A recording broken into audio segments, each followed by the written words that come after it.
तो क्या भेद खोलेंगे? कौन माफिया है? बालू के हम ठेकेदार हैं कि शराब माफिया है? क्या है? हमने बोलिए, कहा आप खोलिए भेद। हमने कहा कि खोलिए भेद। कुछ बचा के रखे हैं क्या?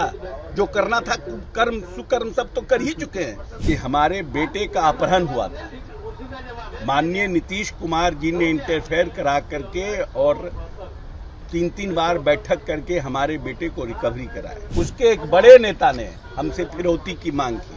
अब इससे बड़ा बात हाउस में और क्या हो सकता है? बिहार विधान परिषद की कार्रवाई के दौरान मुख्यमंत्री नीतीश कुमार ने जैसे ही अपना भाषण समाप्त किया, उसके फौरन बाद राबड़ी देवी और अशोक चौधरी के दरमियान तीखी जुबानी जंग नजर आई। दरअसल अशोक चौधरी इस पूरे मामले को लेकर के जो कार्यकाल रहा है तेजस्वी यादव के पिता लालू प्रसाद यादव का, उनकी माता राबड़ी देवी का, उस पर टिप्पणी की जा रही थी। दरअसल बिहार शरीफ के जो मौजूदा विधायक हैं और नीतीश कैबिनेट में मंत्री हैं, उन्होंने कहा कि मेरे बेटे का अपहरण हुआ था, वो दौर लालू प्रसाद यादव का था और आरजेडी के एक कद्दावर, बहुत बाहुबली, रसूख रखने वाले नेता आए थे उस पूरे मामले को लेकर के मैनेज करने के लिए। इसी पर हंगामा खड़ा हो गया। अशोक चौधरी ने इस पूरे मामले को लेकर के बाहर आकर के कहा कि देखिए, जो इल्जाम लगाया गया था उस सरकार के खिलाफ था, उसी पर हमने बातें कही जिसकी वजह से हमारे साथ ज्यादती हुई और जो बातें कही गई यानी तीखी नोकझोंक का मसला सामने आया।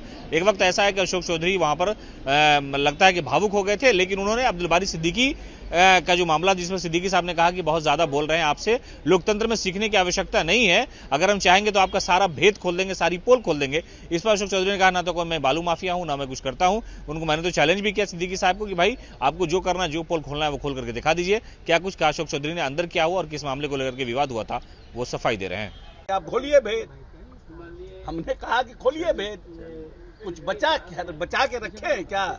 जो करना था कर्म सुकर्म सब तो कर ही चुके हैं। तो क्या भेद खोलेंगे? कौन माफिया है? बालू के हम ठेकेदार हैं कि शराब माफिया है? क्या है? हमने बोलिए, कहा कि जिसकी जैसी भावना। ऐसे है ना कि हम लोग के माँ बाप बोलते थे ना, हमारे लोग के माँ बाप बोलते थे कि जिसका मतलब संस्कार अच्छा होना चाहिए, है ना। दोस्त यार के बारे में कि भाई अच्छे लोगों के साथ रहो, जिसका संस्कार अच्छा होता है उसके संगत में उसका संस्कार अच्छा होता है। अब राबड़ी देवी जी को यही समझ में आता है तो हम क्या करें? हमारे टाइम में कांग्रेस 4 से 29 हो गया तो हम कांग्रेस लूट लिए। हम जदयू में आ गए तो इन लोगों को आदतें नहीं छूट रहा था, तब हम क्या करें? कांग्रेस पार्टी लालू यादव को छोड़ी नहीं थी। लालू यादव कांग्रेस को बर्बाद करने से मानिए नहीं रहते, हम क्या करते रहते तो हम भी बर्बाद हो जाते। आज अखिलेशो जी आ गए ना, जो जितना मेहनत करता है सब रोडे पे आ जाता है कांग्रेस पार्टी में। तो क्या करते हैं? कम से कम नीतीश जी प्यार सम्मान तो देते हैं ना। तो ये ठीक है कि वो ठीक था? कांग्रेस पार्टी छोड़ के आरजेडी में चले जाते। लालू जी तो बुलाइए रहे थे क्या जाइए, लेकिन जो स्थिति उनकी थी, उनके पार्टी के लोगों का बिहार में क्या परिस्थिति थी तो जनता जानती है ना। स्टेट अभी क्या बोले, हमने क्या कहा था? इस पर राबड़ी जी गर्म हुई। जो हमारे माननीय मंत्री जी संतोष सिंह ने कहा कि हमारे बेटे का अपहरण हुआ था, माननीय नीतीश कुमार जी ने इंटरफेयर करा करके और 3 बार बैठक करके हमारे बेटे को रिकवरी कराया। और उन्होंने कहा कि आरजेडी के एक बड़े नेता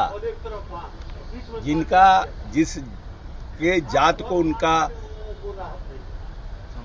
समर्थन प्राप्त है, उसके एक बड़े नेता ने हमसे फिरौती की मांग की। अब इससे बड़ा बात हाउस में और क्या हो सकता है? हम तो यही कह रहे थे कि आप लोगों की कोई नैतिकता नहीं है, आपके तो नेता फिरौती मांगते थे। स्टेट स्पॉन्सर्ड राय जो अपराधी है, अपराध, आप रंगदारी और अपहरण उद्योग, जो लोग बिहार में नहीं आते थे, हमारे औद्योगिक घराने के लोग समझते थे कि वहाँ जाएंगे हम सेफ नहीं हैं। बहुत से यहाँ के व्यापारी यहाँ से चले गए। ये रिकॉर्ड पर है, कोई अशोक चौधरी नहीं बोल रहे, ये रिकॉर्ड पर है।